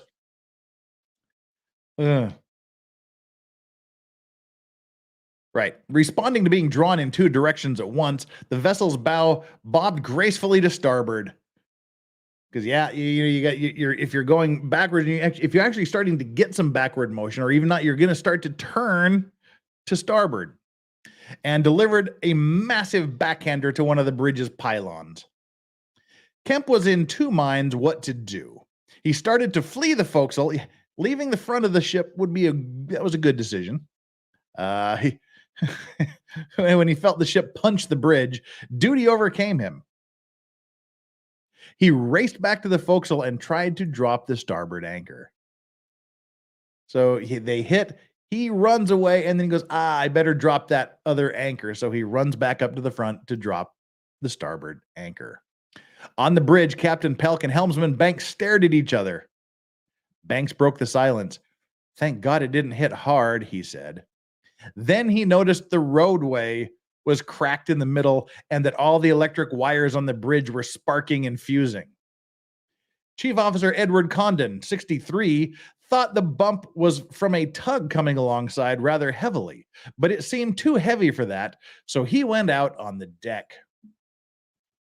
There he met the second officer, who said, We've hit the bridge. Condon made his way quickly to the ship's bridge. Pelk was there, standing on his own by the door. The captain pointed to the arch of the bridge and said to Condon, Eddie, that arch is going to fall on top of us.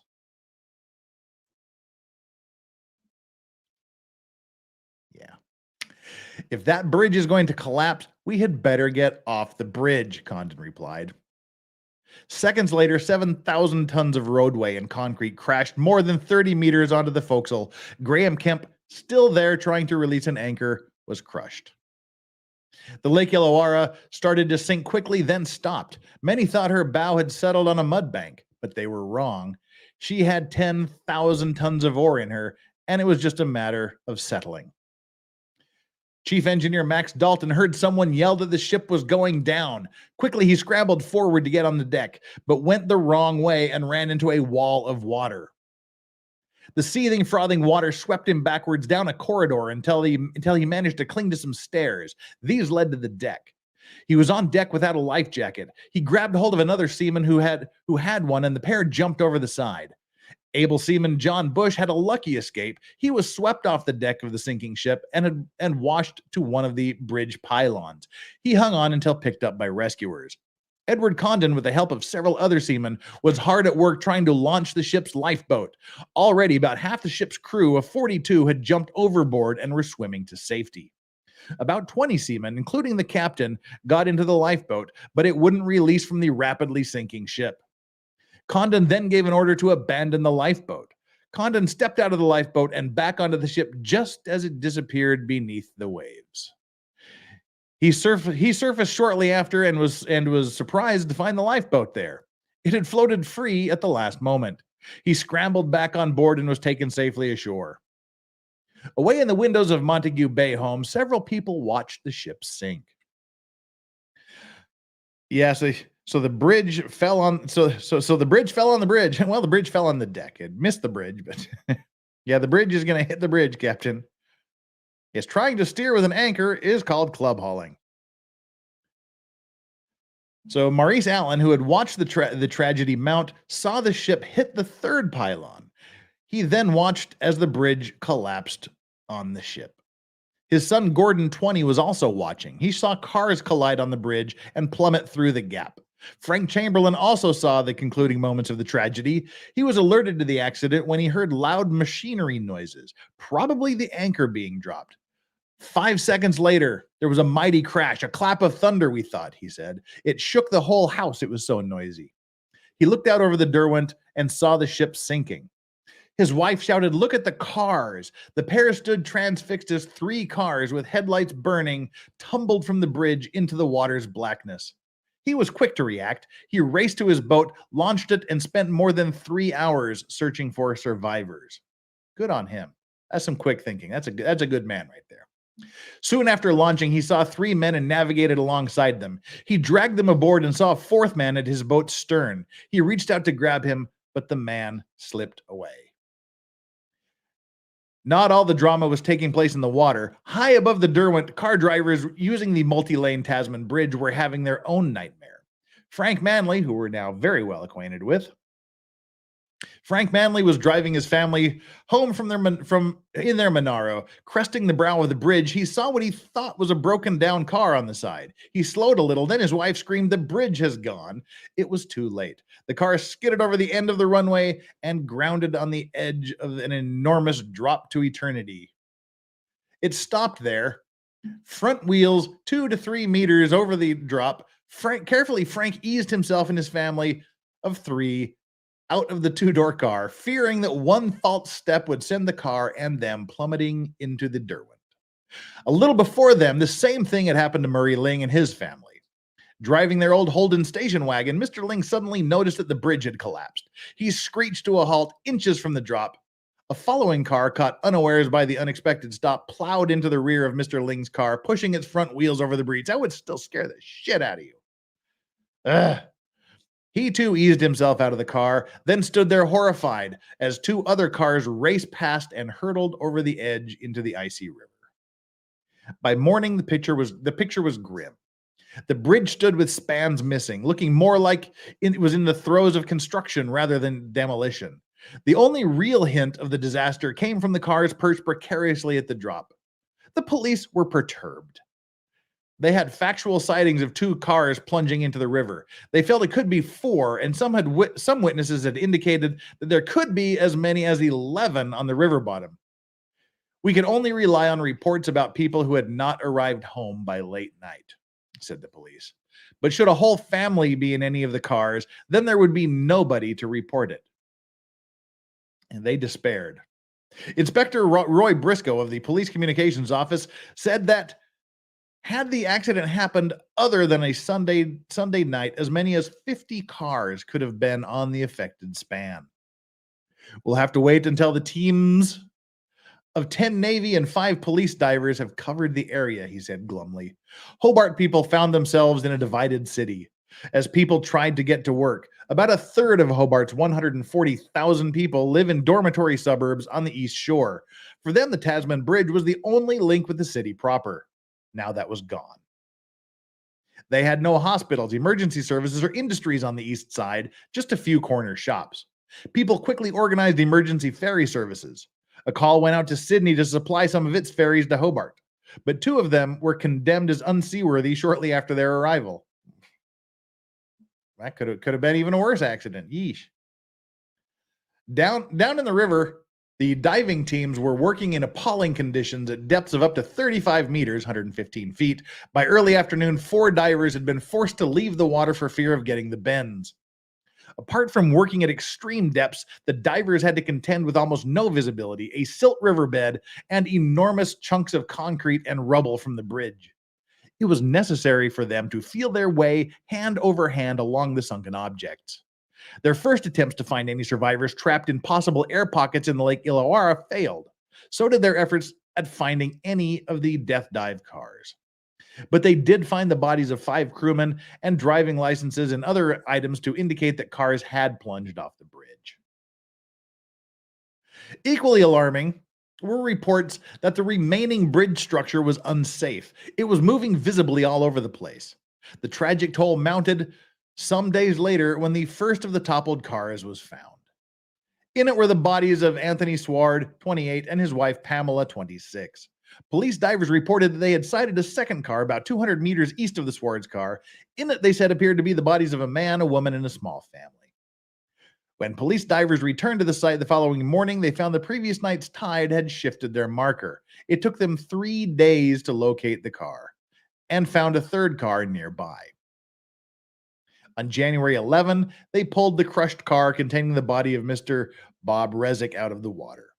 At the same time, they tried to recover another car, but they were lifting it from the silt-laden. But as they were lifting it from the silt-laden river bottom, the rear suspension, rear wheels, and exhaust system parted from the main chassis. 2 days later, they recovered the rest of the vehicle and the remains of Joyce Stokey, 60. One other person was obviously missing, Dr. T. Jones. The death toll now stood at 12. All attention now shifted to the Court of Marine Inquiry.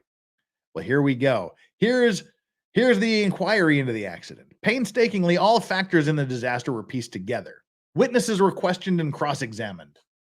Engineers reported on the bridge's design. Although the piers either side of the main shipping channel had special zones designated to withstand a blow from a 20,000-ton ship traveling at 9 knots, no other pier on the bridge had been specifically strengthened to withstand a blow from a passing ship. So when they said that the bridge had been designed to withstand the direct blow from a ship, they sort of kind of meant certain parts of the bridge had been designed to withstand a direct impact from a vessel. Yeah, not the other parts. Why? Why weren't all of the piers that way? Well, there we go. It would make the cost of such a bridge prohibitive, the experts thundered. Yeah, they only strengthened some of the piers because strengthening all of them just would have been too expensive. The inquiry revealed a startling lack of appreciation of the disaster among the ship's crew. No warning that the ship was sinking had been given to the ship's engineers, men who worked below the decks. Off-duty engineer Royce Davies was originally told that a tug had rammed the Lake Illawarra. He and several other seamen immediately ran up to deck to see what had happened. He saw the ship's bow hard against one of the bridge pylons and raced back to the cabin to get overalls and a torch to help out with the pumps. When he returned to the deck, the ship's bow was underwater. He then grabbed a life jacket and was preparing to abandon ship when he heard a crew member remark about the people in the engine room. It was traditional on sinking ships for the below deck crew to be told to abandon ship by either 6 short blasts, followed by 1 long on the ship's siren, or by ringing finish off engines through the engine room. The engine room telegraph still read full astern. Davies raced to the engine room and yelled to the crew to get out. The ship is sinking. They just stood and looked up at him, so he shouted the message again. This time the message got through and the engine room staff bolted up the steps. Not only the crew and captain came under fire at the inquiry, even the ship's insurers came in for some venom from counsel in the maritime unions, Mr. A.R. Rowland. He contended that the Australian National Lines Council was really representing the interests of the London-based insurers in trying to shop the captain so that the insurers, whom he called the gnomes of Threadneedle Street, could take advantage of an 1894 act allowing a ship owner to limit his liability to a very small sum if the blame could be laid on the captain and crew. We've talked about this in a lot of cases, this limitation of ship owners' liability. It's a thing. And it was a thing then and has been a thing essentially since the 1100s, really. Well, no, it's been around for about 1,000 years ish. This idea of limiting liability for ship owners, we've talked about it, and you essentially get to limit your ship to a certain amount of money per ton of the ship, and it's a low amount. So he was not wrong when he was saying this. he was very, very accurate because that's really what happens. He's not acting for the ship owners. Most maritime lawyers act for the insurers because the insurers are the ones that are paying the damages. Yeah, that's a great insult. Are we talking about the limitation of liability? Well, it's actually a necessary thing. Because you can have an accident that would bankrupt you, would destroy the company, and your captain, your crew, they make a mistake, an innocent mistake. If it's intentional, you're screwed. They make a mistake in navigation, something goes wrong, and an accident happens out of your control that gives you essentially unlimited liability. Nobody's going to take that risk, and shipping would be interrupted. No one would want to take the risk of the possibility that their ship could get in an accident in such a way that would basically destroy the company and destroy people. So literally for 1,000 years, people have been, like, laws have allowed ship owners to limit their liability so that you can predict your maximum liability in case of an accident. We should do an entire show on limitation of liability one day. We should do that. But anyway, it's a thing. It's been a thing for a bajillion years. Similarly, attacking these ships' owners, the Australian National Line, Mr. H.E. Cosgrove, QC, that's Queen's Counsel, for the Tasmanian government, described the Lake Illawarra as a modern dreadnought, set loose on the seas by an administration whose methods and procedures are still based on clippers and whalers. At the end of April, the inquiry released its findings. Well, what is their findings? Let me scroll back up there. Well, this is interesting. All right.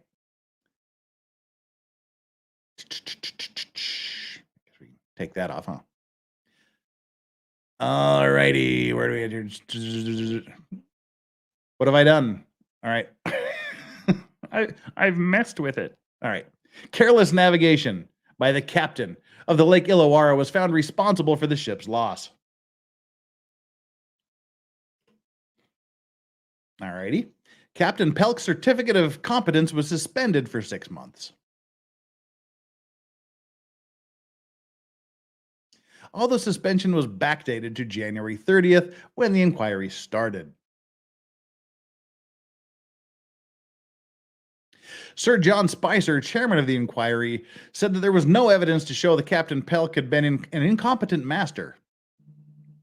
Other than the collapse, other than the collapse of the bridge. I mean, really, this still fascinates me. There's no evidence to show that Captain Pelk had been an incompetent master, other than through the actions which led to the collapse of the bridge. Well, that seems like a pretty big problem to me. I don't know. Just that sentence it's just weird to me.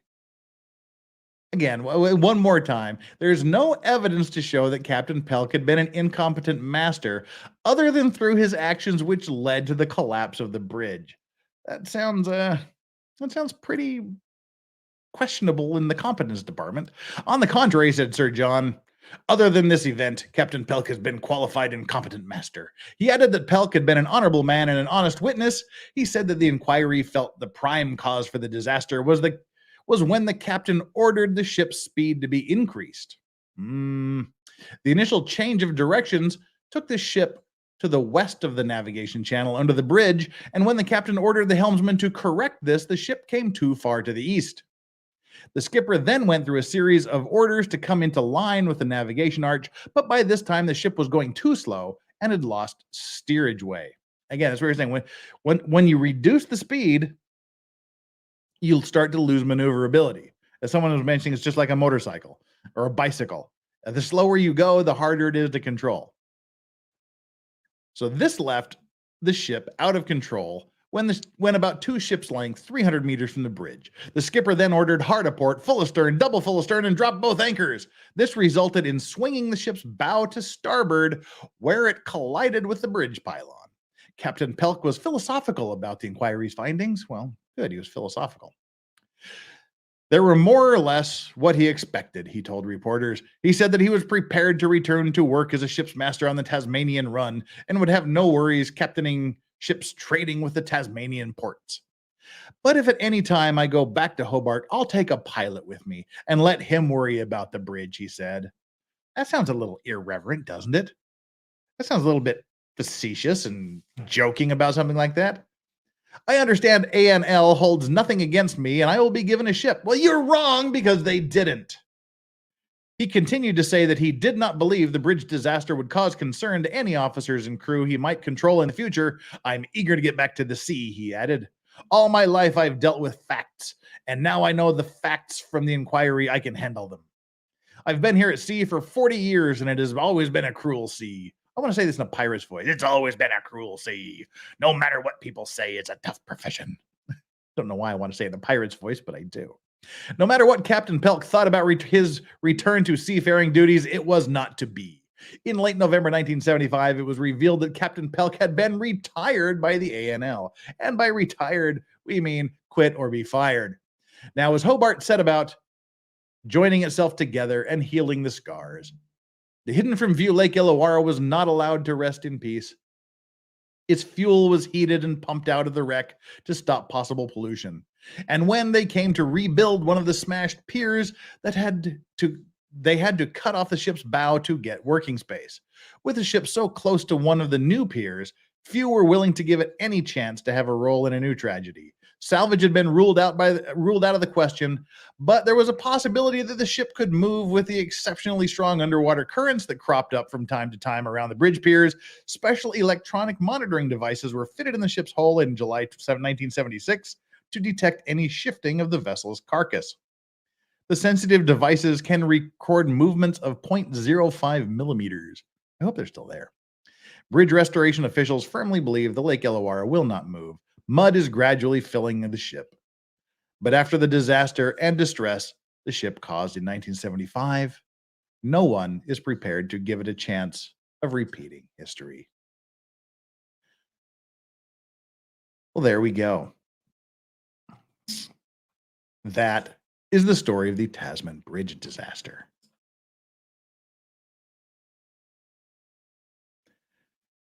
Again, little lack of care, little bit of negligence, a little bit of not paying attention, a little bit of dare we say less than competency at all times. Leads to a giant section of bridge, 7,000 tons of concrete falling on a ship, leading to the death of 12 people in the sinking of a vessel. And as Mexican Vader says, hey, Mexican Vader, good to see you. Well, you see, he was a good captain, except for the royal fuck-up he did. Exactly. MLS Law says, great story. Sorry I missed it. Stupid day job. Well, it's right there and is available for a repeat, so go back to the beginning and watch it. Man.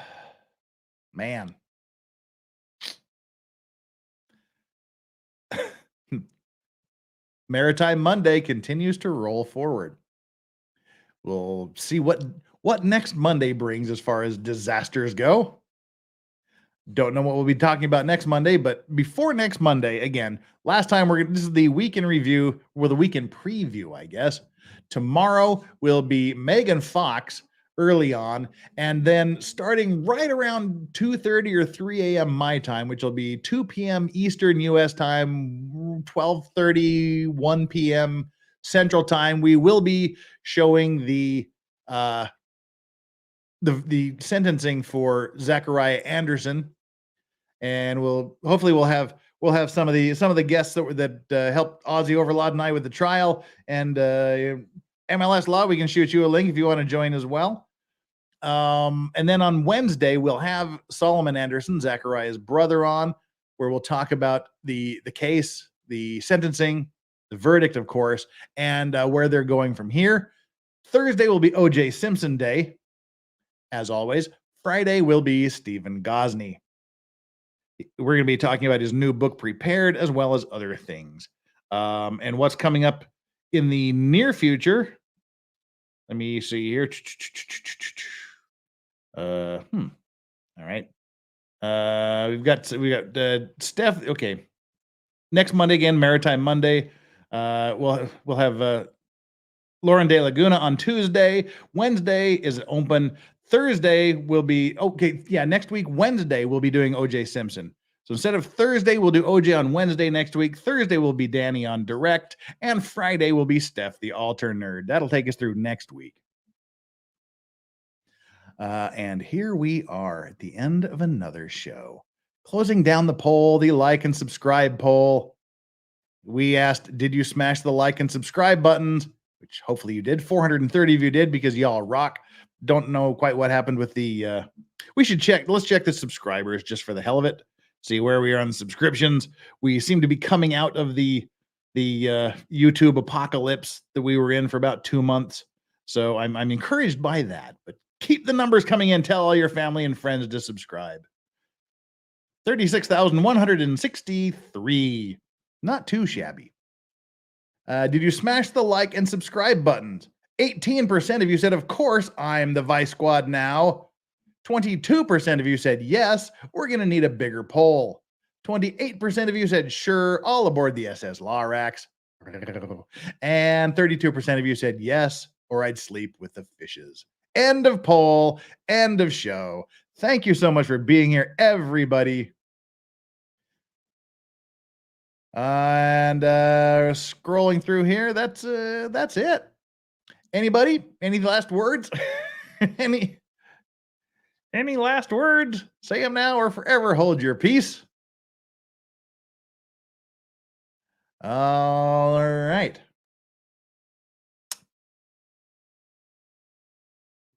That's it. If nobody else has anything else to add, we will call it a night. Thank you so much for being here, everybody. Thank you so much for the generosity. Mods, thank you for being here. And as Flux said, you tell your family and friends to subscribe. Jeff, I did. not, because I'm still waiting for them to find out on their own. All right, everybody, take care. Mods, thank you so much for being here. Thank you for your time. It's always appreciated. You guys are great. Chat, you're the greatest chat on the internet. The Vice Squad rocks.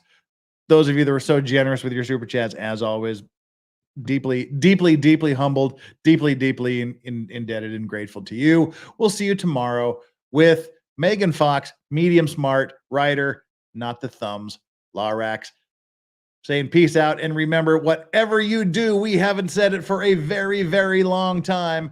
Whatever you do, don't forget to enjoy your legal vices.